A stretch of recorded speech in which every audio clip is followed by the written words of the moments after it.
is Vijay. ఈ చెప్పబోయేది పవన్ సువార్త అధ్యాయం 9 వచ్చిన యజమాని వెలుగుతున్నది లోకంలోకి వచ్చి ప్రతి మనిషి వెలుగుతున్నది. ఆమేన్.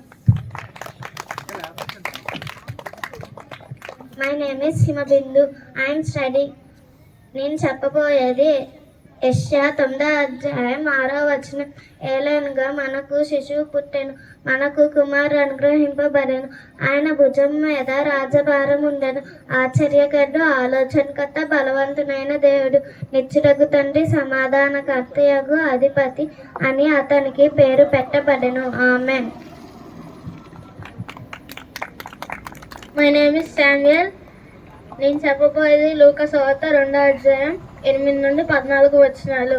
ఆ దేశంలో కొందరు గొర్రెల కాపరులు పొలంలో ఉండి రాత్రి వేళ తమ మందను కాయిచుండగా ప్రభుదూత వారి వద్దకు వచ్చి నిలిచెను. ప్రభు మహిమ వారి చుట్టూ ప్రకాశించినందున వారు మిక్కిలి భయపడిరి. అయితే ఆ దూత, భయపడకుడి, ఇదిగో ప్రజలందరికీ కలగబో మహా సంతోషకరమైన శుభవర్తమానము నేను మీకు తెలియజేయుచున్నాను. దావీదు పట్టణమందు నేడు రక్షకుడు మీ కొరకు పుట్టి ఉన్నాడు. ఈయన ప్రభు అయిన క్రీస్తు. దానికి మీకు అనవాళ్ళు ఒక శిశువు పొట్టిగుద్దలతో చుట్టుబడి ఒక తొట్టిలో పరుండబెట్టుట మీరు చూచెదరని వారితో చెప్పాను. వెంటనే పరలోక సైన్య సమూహము ఆ దూతతో కూడా నుండి సర్వోన్నతమైన స్థలములలో దేవుడి మహిమయు ఆయనకిష్టమైన మనుషులకు భూమి మీద సమాధానమును కలుగును గాక అని దేవునికి స్తోత్రం చేయుచుండెను. ఆమేన్. మై నేమ్ ఇస్ దేవ. నేను చెప్పబోయే వాక్యం పేరు ఎఫెసీ 6వ అధ్యాయం 1 నుంచి 3 వచనాలు. పిల్లలారా, ప్రభువునందు మీ తల్లిదండ్రులకు విధేయులై ఉండుడి. ఇది ధర్మమే. నీకు మేలు కలుగునట్లు మీ తండ్రిని మీ తల్లిని సన్మానించుము. అప్పుడు నీవు భూమి మీద దీర్ఘాయుష్మంతుడవుదు. ఇది వాగ్దానంతో కూడిన ఆజ్ఞలలో మొదటిది. Amen. My name is Avinash. నేను చెప్పబోయే వాక్యం మత్తయి సువార్త 2వ అధ్యాయం 1-2 వచనాలు. రాజైన హేరోదు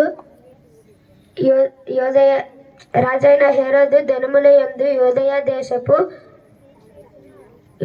దేశపు బెత్లెహేములో యేసు పుట్టిన పిమ్మట ఇదిగో తూర్పు దేశపు జ్ఞానులు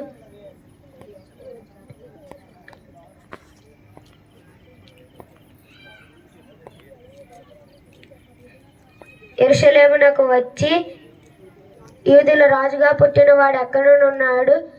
తూర్పు దిక్కున ఆయన నక్షత్రం చూచి మేము ఆయనను పూజింపవచ్చితమని చెప్పిరి. ఆమేన్.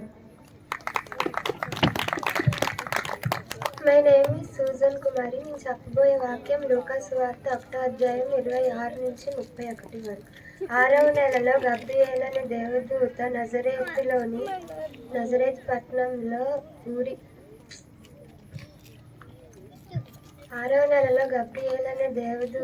గలిలీలో నజరేతు అనే ఊరిలో దావీదు వంశస్థుడైన యోసేపును ఒక పురుషునికి ప్రదానం చేయబడిన కన్యక యొద్దకు దేవుని చేత పంపబడెను.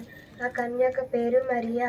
ఆ దూత లోపలికి వచ్చి ఆమెను చూచి, దయాప్రాప్తురాలా, నీకు శుభము, ప్రభు నీకు తోడై ఉన్నాడని చెప్పెను.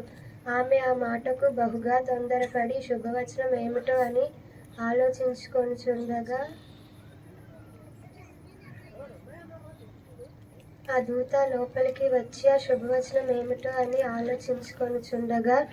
అప్పుడు ఆ దూత, ఇదిగో నీవు గర్భము ధరించి కుమారుణ్ణి కని ఆయనకు యేసు అని పేరు పెట్టెదవు. ఆమేన్.